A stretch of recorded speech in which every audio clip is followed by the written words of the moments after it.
Recently, I've been more and more interested in the arcs of filmmakers. Analyzing somebody's career as a whole and how things shift and change with time has really intrigued me. Whether it be the unconventional ways David Lynch started and finished his career, or how consistent the thematic and filmmaking aspects of Kelly Reichardt's films have sustained even from her first movie. It's always interesting to me to see how a filmmaker, or filmmakers, grow. One of my favorite examples is the Coen brothers, who established an incredibly unique style and tangible feeling to their films, and then to see the projects the two have taken individually since then has given me and others a better idea of who they are as filmmakers collaboratively and what they each bring to the table individually. All that is to say, I can't stop thinking about the duality of last year's The Smashing Machine, directed by Benny Safdie, and Marty Supreme, directed by Josh Safdie. The Safdie brothers took the world by storm with their 2019 hit film, Uncut Gems, their fifth movie together. After that huge success, they then promptly separated to work on their own projects, no longer partnering together on their films. Yet, taking a step back and looking at these two movies, it's impossible to not feel like the two films and directors are still connected, and that these stories work together to heighten the other. So that's what I want to talk about today. The tangible connection between Marty Supreme and The Smashing Machine, and how these two films feel like they are undeniably in conversation with the other.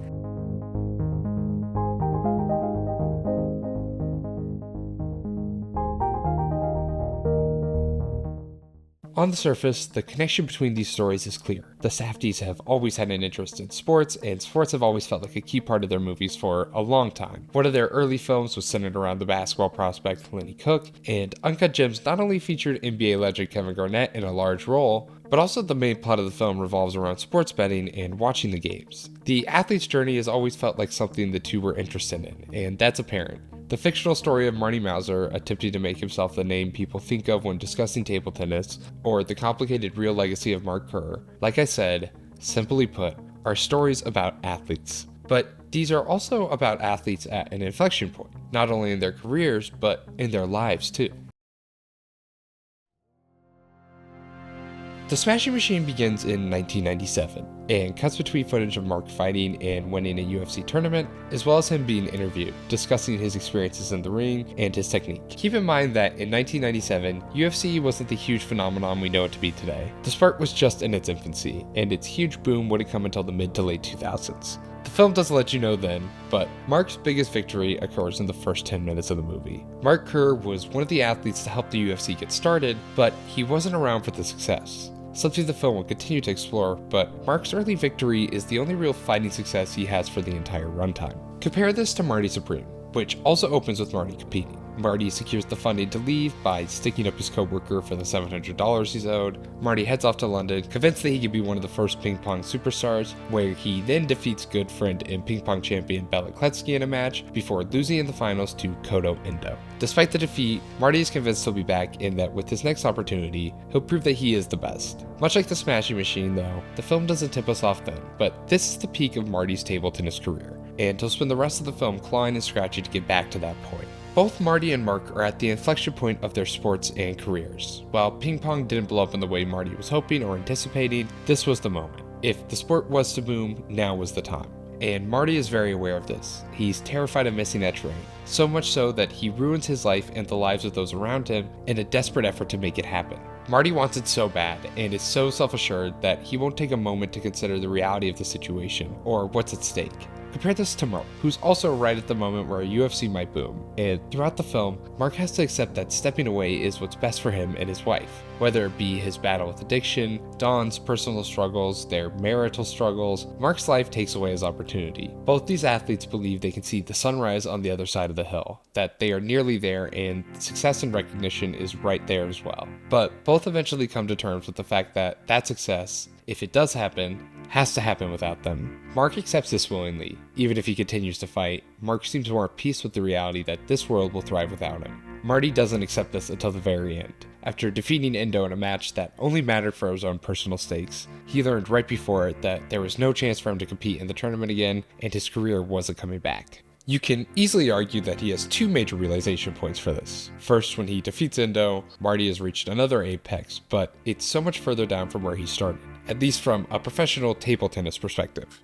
And second, when he sees his child, and things fully come into focus for him. Mark follows a similar arc. After battling addiction and recovering, Mark returns to fighting just to lose again. But unlike Marty, Mark seems to come to this conclusion in a healthier fashion, and is able to avoid burning all the bridges in his life. Mark accepts his fate in wrestling well before the film ends, unlike Marty, who refuses to let anything get in his way of his goal. These are two sides of basically the same coin. Marty Supreme is more in your face and blatant about the athlete story we're more used to, the toxic mindset and mentality that many athletes have, but can justify or get away with because they are successful. Mark isn't toxic, or not for the entire film, and not in the same way, and he seems to handle these issues and road bumps better. Something so interesting about this film is what happens if that same relentless drive is applied to someone who isn't successful. This obsessiveness can lead to greatness, but it can also be incredibly harmful and destructive, and a lot of times, the ends won't end up justifying the means. How far can pure faith and undeterred belief in yourself take you? And when does that dream become a negative one? I love how these films both show imperfect paths to realizing this. Mark seems to catch on earlier, but still struggles with addiction and wanting more.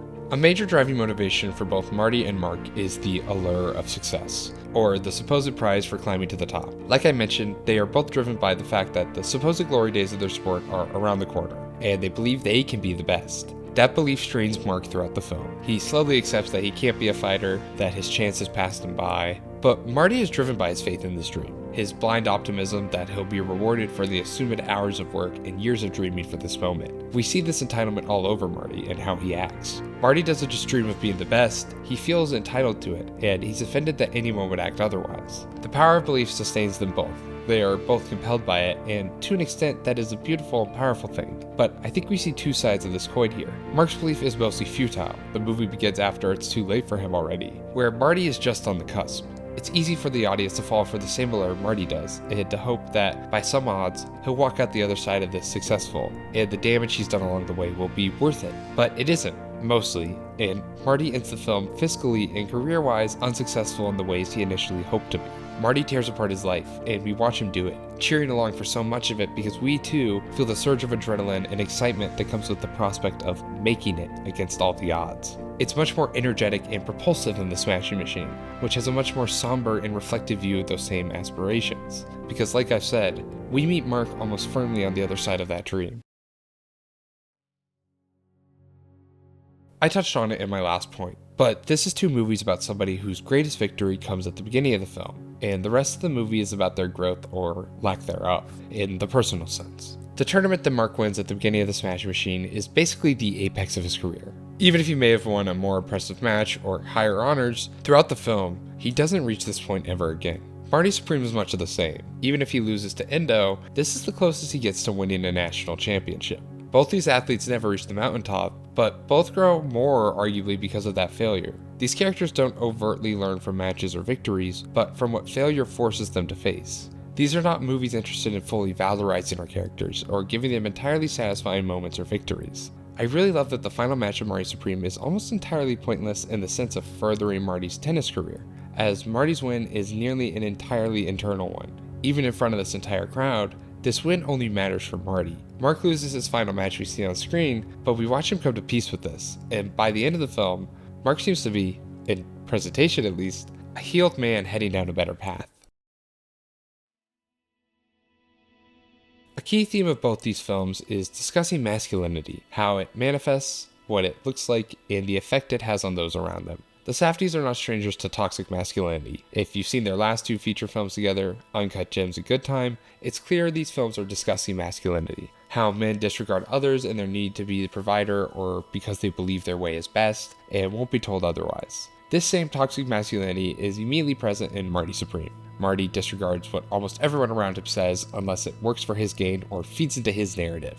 One of the more devastating and eye-opening scenes to me is when Marty asks Kletsky to tell Rockwell the story of when he was defusing bombs as a Jewish man captured in the concentration camps. It's one of the more heavy scenes of the film in my opinion, but it also tells us so much about Marty as a character. While we the audience could see this scene as a reflection of the horror and suffering Kletsky came from, how he persevered and self-sacrificed in many ways for the good of those around him, Marty can't see the story as anything more than an interesting anecdote and part of Kletsky's legend or success story. It's also showing Marty that a man who became successful in the field Marty wants to be best at survived and succeeded in life by being unselfish, by caring about those around him and more than himself. Almost every choice that Marty makes in this movie is selfish and self-serving. He doesn't consider those around him or what they need. Even in this scene, Marty is making Kletsky revisit a painful and dark time in his life because Marty finds it interesting, and that it adds to the story of Kletsky as a player. Both of these men exhibit toxic masculinity in their relationships too. Both of them are dating flawed partners. They are both in relationships that seem destined to fail. Their partners can each be manipulative and selfish and act that way throughout the film.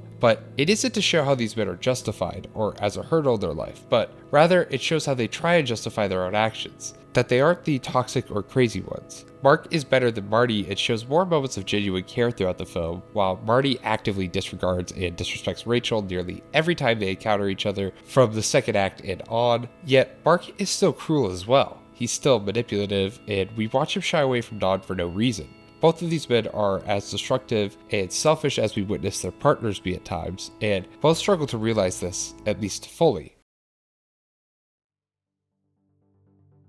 While I've highlighted the different ways I find these films to be similar, I also think there are aspects of both these films that make it clear what each brother prefers. The most notable is the general visual style both these films take. The Safdie machine is much more observational and removed in its approach. The camera definitely is close up for many of the scenes in the film, but it also feels held back, and like it's watching something it shouldn't. The darkness and severity of what's happening in the film is accentuated by this style. There's a tangible feeling in the camera work that we are seeing something vulnerable and tender. Compare this to Marty Supreme, which has this fluid and aggressive cinematography. The film uses close-ups similarly, but much like Marty himself, the film feels like it's owning the fact that it's so in your face in nearly every aspect. We're in every moment with Marty, and for that reason, the film is able to, in some sense, glide over the severity of what's happening. We're so wrapped up in Marty's world that we too can't help but want to just keep going. Smashing Machine is much more confrontational by not being that. By removing itself so heavily, it forces you to consider what you're watching in a way that Marty Supreme purposely avoids until its third act. Both filmmakers want you to reach a similar conclusion or feeling by the end, but the path that it's taken to get there is different, totally at least, and you could feel that in the filmmaking. So what does this all mean? Or what do these films say together? I think these are films about the idea of aspiring for greatness, or hoping for more. The tagline for Marty Supreme was dream big, and the hope to make it big, to be successful, is also all over the Smashing Machine. These movies aren't fully optimistic or pessimistic about this idea. They both exist in this middle ground, highlighting the pros and cons of it equally. How that dream can power you through your darkest moments, how that passion can be channeled correctly, or how it can rip apart your life and take those around you down with you. It's a balance that both these films are maintaining. Mark accepts this balance. It works towards a healthier life earlier in his film than Marty. Mark reflects internally. He is more capable of recognizing his own faults and grows throughout the movie because of it. I don't think Marty really grows as a person, not until the very end, when, to an extent, he is all but forced to. His moment of realization, his victory that is ultimately meaningless, doesn't come until the very end of his film. Both movies confront our characters with this reality, just at very different times structurally. I am unbelievably fascinated by the dynamic between Josh and Betty Safdie, and how their films still feel intrinsically linked even all these years since splitting apart. Even if these films don't follow the exact same arcs or utilize the same narrative techniques, they still tap into the same thematic wells, and feel centered around the same conceit and idea. I'm excited to see where both these filmmakers go next, and how those works will continue to connect to the others. That's about gonna do it for this one though. As always, thank you for watching. Please consider leaving a like and subscribing. Follow me on Letterboxd and Substack, and go watch The Smashing Machine and Marty Supreme and let me know what you think.